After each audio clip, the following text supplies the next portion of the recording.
if you guys seen what my hair looks like under this hat, you'd be judging me. This hat is definitely saving me right now. Whew.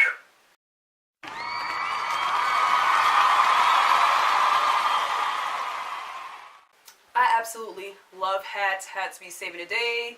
Listen, my hair is a hot mess under here. So whenever my hair's a hot mess, I throw in this baseball cap because it saves. It helps me. First of all, my hair can be a nappy hot mess. I just brush it out, comb it out a little, and throw the hat on. And then if it gets nappy a little in the back, I just put my hair tie on and help. And the hat hides a lot of it. Hats can help you catfish. What? Catfish? Listen. How many times have y'all seen a guy who looked so good? Like, you're like, oh, alright. They take their hat off, you're like, whoa, wait a minute. That's you? Nah. That can't be the same person. Yo, just do me a favor and put that hat back on. All the way down, like here.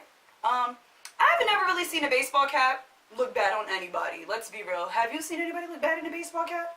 I haven't. Most people look really good in baseball caps. Like, I don't know, they used to have so many nice baseball caps out there, and hats in general, like, you know, they be looking real cute during the spring, summertime when you want to wear them with your little cute dresses. I just love hats.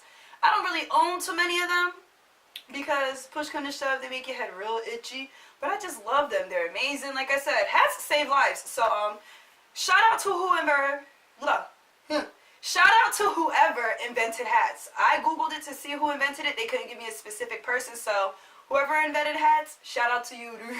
You're the real MVP. But guys, thank you for watching. If you like what you see, comment, like, share, and subscribe.